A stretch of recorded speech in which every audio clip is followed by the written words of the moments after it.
A statement to make. The United States 2020 budget contains a provision which authorizes the U.S. Secretary of State to ban government officials in the Philippines from entering their territory about whom he has, quote, credible information have been involved in the wrongful imprisonment of Senator Laila de Lima, unquote.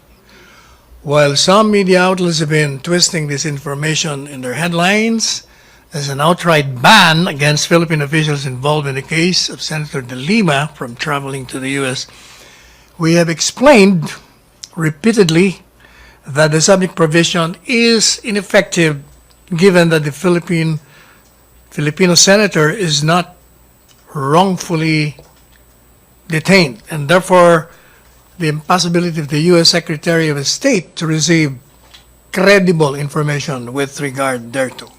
Should a ban from entry into U.S. territory be enforced against Philippine officials involved in or by reason of Senator de Lima's lawful imprisonment, this government will require all Americans intending to come to the Philippines to apply and secure a visa before they can enter Philippine territory. Meanwhile, the Philippines is immediately ordering the Bureau of Immigration to deny U.S. Senators Dick Durbin and Patrick Leahy, the imperious, uninformed, and gullible American legislators who introduced the subject provision in the 2020 budget entry to the Philippines. The case of Senator de Lima is not one of persecution, as we repeatedly said, it's one of prosecution. In fact, it is already being tried by our courts. And no less than the highest court of the land, the Supreme Court, has ruled on the validity of her detention as being lawful and valid.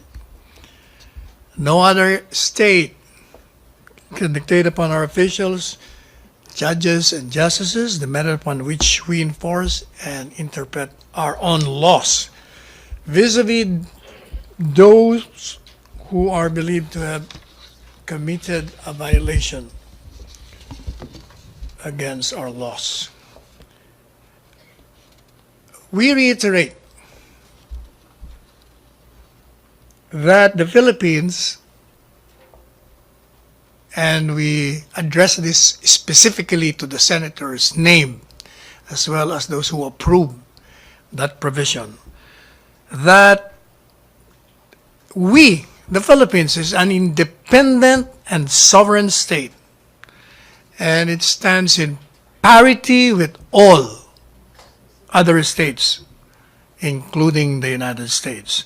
And any form of pressure that is deemed or tantamount to an interference into our established justice system or other processes shall be reciprocated in accordance with our municipal law as well as public international law or the law of nations.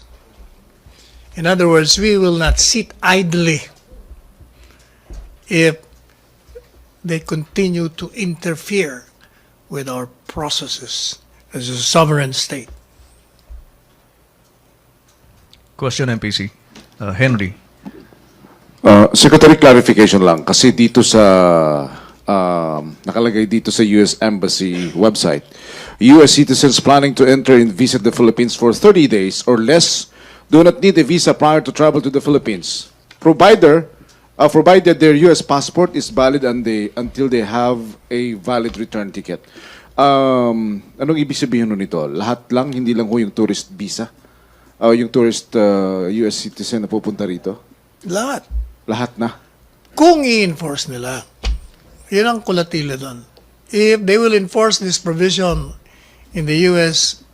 budget, then we will be compelled to require all Americans entering into this country to secure a visa before they can Regardless be of their allowed entry. purposes.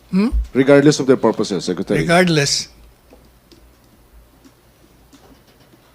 Okay. Thank you, Henry. Julie, pagkatapos si Joseph. Sir, was this the decision of President Duterte to impose? Yes, Okay. When did he communicate this desire? To me.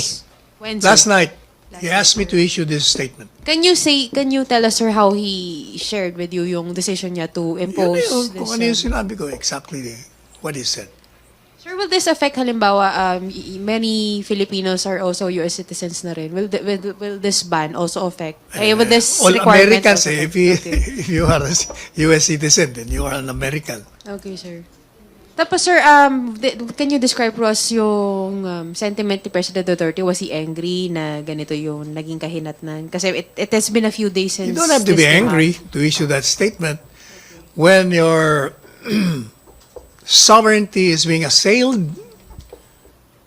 If you're the head of a state, that is the natural course of action that one takes. Julie, follow up. Joseph. Okay na, Joseph? Ina? Okay na tayo doon sa issue? Pia. Sir, did the president take into account the possible repercussions or negative effects that it will have to Philippine tourism, for example, and the Philippine economy? When the president makes a decision, all circumstances are factored in. All right, sir. Thank you. Thank you, Pia. Follow-up? Any more follow-up regarding the issue? No more? Ina?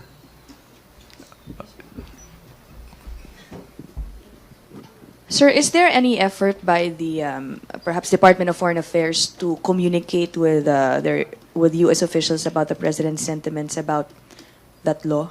I have not talked with the Secretary of Foreign Affairs. Okay, so the president didn't mention anything about No. communicating with U.S. officials about it. Thank you, sir. Salamat, Ina.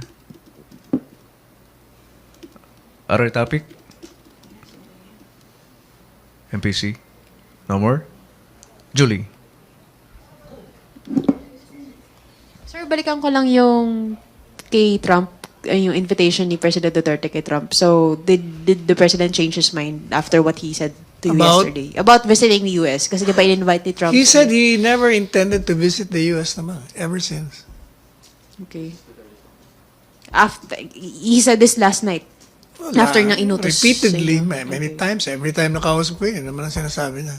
Okay, sir. From the very beginning, di ba? During the campaign, sinabi niya na rin. But did he say, sir, if this latest development concerning the US budget provision made a dent on his whatever his desire If I remember correctly, he said he would respond to the letter invitation and decline it.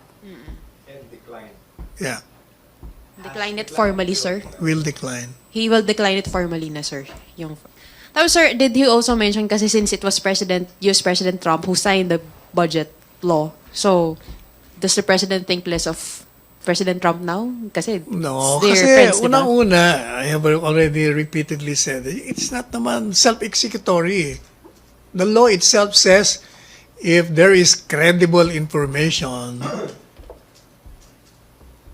received by the one who will decide, and the one who will decide will be the Secretary of State. And that is why even the ambassador, as I related to you when we had an encounter in one party the other night, said, it's Congress naman yan. So it's safe to say, sir, that President Duterte does not hold it against US President Trump if No. he signed a budget law containing that No. provision, even if it's conditional. No. Okay, thank you, sir. Thank you, Julie. MPC? Any other topic? No more?